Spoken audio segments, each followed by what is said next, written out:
you're buying a home in 2026, there are some things that you need to stop doing right now. There's so much outdated advice in the marketplace at the moment, and that's not a surprise because the market's moving kind of rapidly, especially in this area of Florida. So what worked last year doesn't necessarily work this year. So what I want to do in this video is break down the things that you need to stop doing immediately and tell you the things that are going to work for buyers in 2026. Now, it's not hard to see who's going to be successful and who's not going to be successful when it comes to home buying in 2026. We're seeing old advice that people are continuing to follow cost them tens of thousands of dollars and miss out on opportunities that are rife in the marketplace for buyers at the moment. So what do you need to stop doing? I'm going to give you the content right now. So settle down, grab your popcorn, grab your notepad, take notes, and be sure to stick around to the end because I'm going to give you the solutions and what you should be looking to do in 2026 to make sure you win. Now, the first thing that people need to stop doing in general in real estate, but it's particularly true in 2026, is they need to stop waiting for the perfect market to arrive.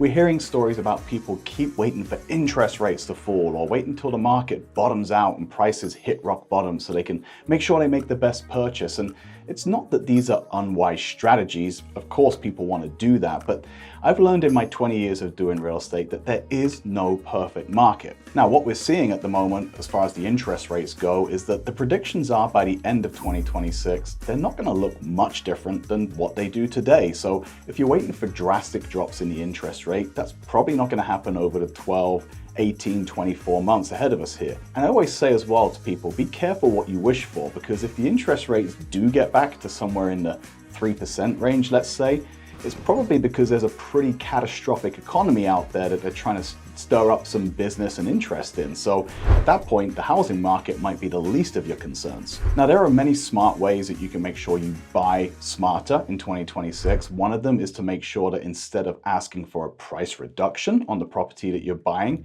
make sure you ask for a closing cost credit instead. And that closing cost credit can be used to buy down the interest rate so that you can get below the 6.25% average rate that we see today. That's going to save you much more over the course of the loan than the simple price reduction would. And then the second thing that you can do, and I've talked about this in a bunch of my other videos, is to go with new construction.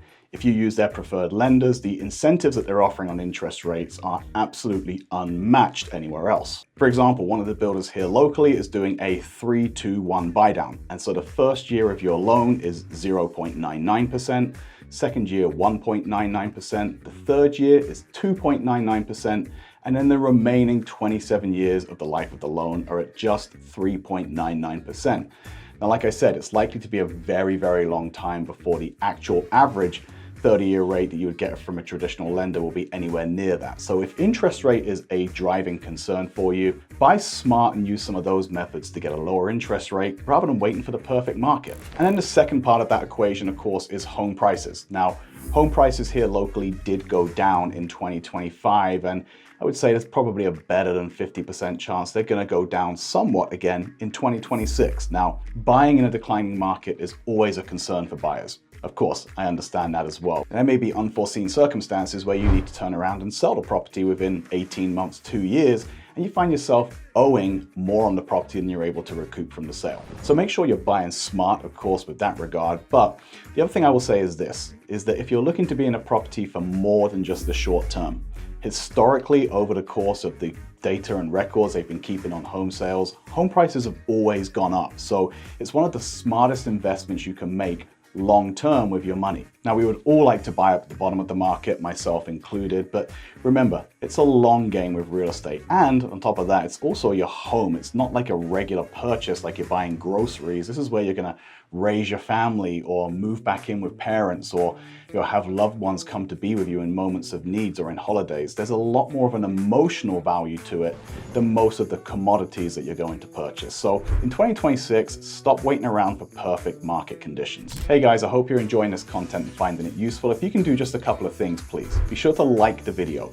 Comment down below and let me know what outdated information you've heard recently that you think you should ignore. And then be sure to subscribe, hit the notifications bell so you can be kept up to date with all the latest videos that I release. We've been working here in the area for 20 years. We love hearing from folks like you on the YouTube channel. You can call us, text us at the number below. You can email us. You can set up a Zoom in the link in the comments, send up a smoke signal, whatever you want to do. Send out the bat signal for I care. We just want to be here to help you when you need help relocating to the area. I won't take up any more time. Let's dive right back into the content. Now, number 2 for things you should stop doing in 2026, this goes for both buyers and for sellers, is stop relying on AVMs or automated value methods. They're relying on these AVMs to guide where they're going to make their offers. And the problem with that is this: Zillow and these other companies, by their own admission, are often wildly incorrect with the numbers they give you. And let me give you an example with this. If you have a house that you buy, and let's say Zillow gives it an AVM of $350,000, and then tomorrow you go out and totally renovate the kitchen and the bathrooms, you fence in the yard and you add a pool. This could conceivably be $150,000 to $200,000 worth of investment that you've made into the property, and it's no doubt going to significantly increase the value of the home. Zillow would still give it the same value as it did yesterday because it doesn't have the ability to decipher the nuances that come into play when you're valuing properties. So rely on 3 things. First of all, rely on a trusted and professional real estate agent to give you the best information and guidance when it comes to pricing. Second of all, take a look at the market conditions and the sold comparable data to make sure you're not overpaying for a property. And then the third thing is never stretch yourself beyond your comfort or your means. That's a surefire way to resent and regret making a purchase in 2026. Now, mistake number 3 and things you should stop doing in 2026 is trying to outweight your competition. Now, we all know that days on market are increasing. At the moment here in Hernando County, for example, the average days on market for active listings is 107 days. So it's not like homes are coming on the market and disappearing tomorrow. So certainly you do have a lot more time on your hands where you can be a little more discerning and you can kind of wait it out a little bit, maybe see if they do a price reduction or get more incentivized to sell. That works to a degree. That being said, a good deal is still a good deal, and if it's priced correctly, we're still seeing those homes move. So if you see something that you like, if it's priced correctly and you are ready to make a move on it, go ahead and make the move. Don't try and outweight the competition waiting for the next price drop, because we've seen already just in the first 2 or 3 weeks of the year, a number of customers do that and miss out on the property that they wanted to buy. Again, this is where the advice of a trusted professional real estate agent comes in, because they can tell you if the deal is likely to stick around or not. Okay guys, so talking about real estate professionals, as you probably know by now, my team and I are real estate experts in the greater Tampa Bay area, north of Tampa, in Spring Hill, Brooksville, Weeki Wachee, Wesley Chapel, Hernando Beach, Lutz, Land O'Lakes, West Chase, Trinity, Odessa, and anywhere north of Tampa. So if you need help, you have any questions at all, there's never a time that's too early to start looking. There's never any stupid questions. Believe me, we've heard it all over the course of the last 20 years. You can call us or text us at the number below. You can send us an email. You can set up a Zoom in the link in the comments below. We love hearing from folks like you on the YouTube channel. You're my favorite customers to work with. We're here in the background or on video when you don't need us, and we're on the other end of the phone when you do. Let's get back into the content.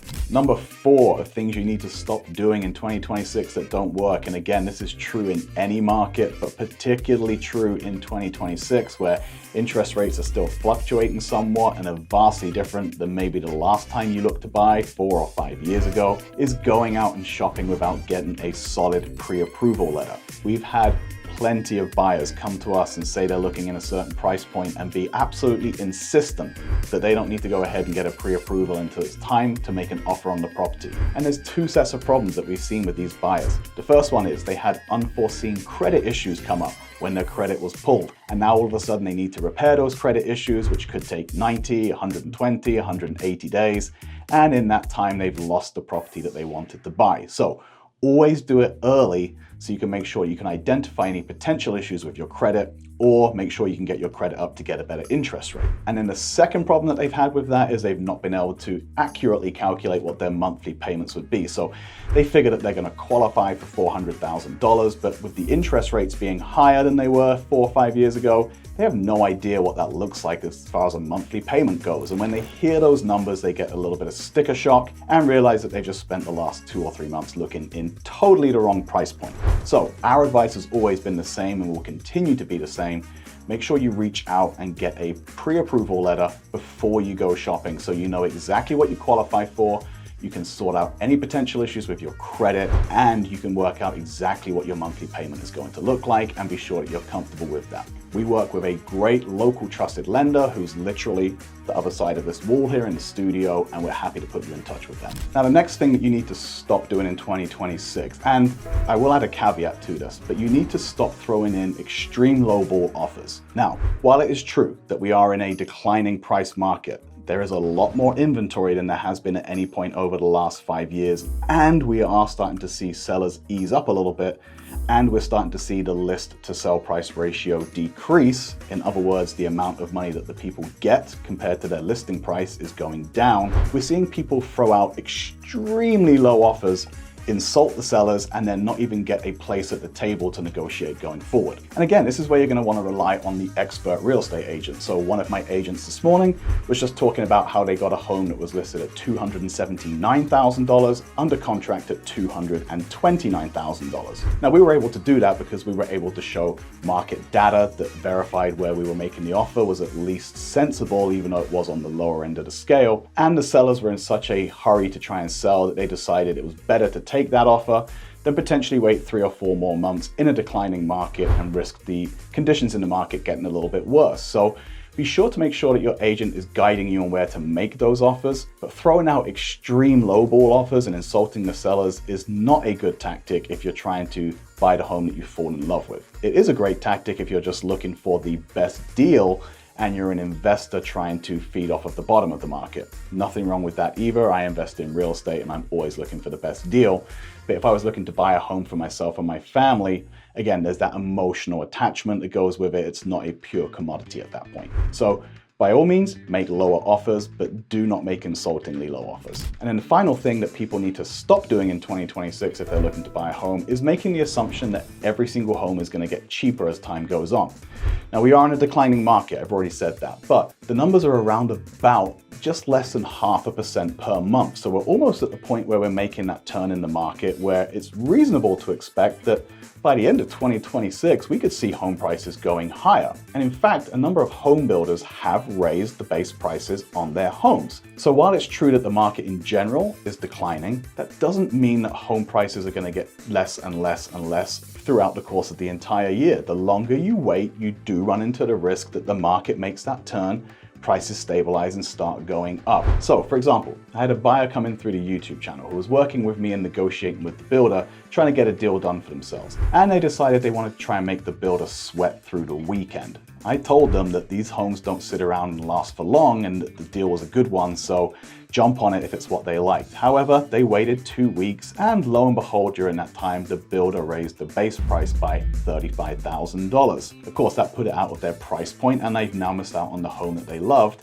And had they bought that home at that time, they would have had $35,000 more equity in the property. So again, waiting doesn't always guarantee that you're going to save money on the home. So guys, I hope that all makes sense about the things you need to stop doing in 2026 if you're looking to buy a home, and some of the alternative things that you can do in place to make sure that you win and you get the best deal for yourself. Like I said, nothing replaces having a great trusted real estate agent. My team and I have been selling homes here for the last 20 years. We helped almost 300 families last year make that move. We love hearing from folks like you on the YouTube channel, and we would love to work with you and show you around town. Until next time, you can watch a bunch of other videos that give you real estate market information about Spring Hill, Brooksville, Wesley Chapel, and the greater Tampa Bay area. Hope to show you around town one day. I'm Ross Hardy from the Hardy team. It's time to love where you live.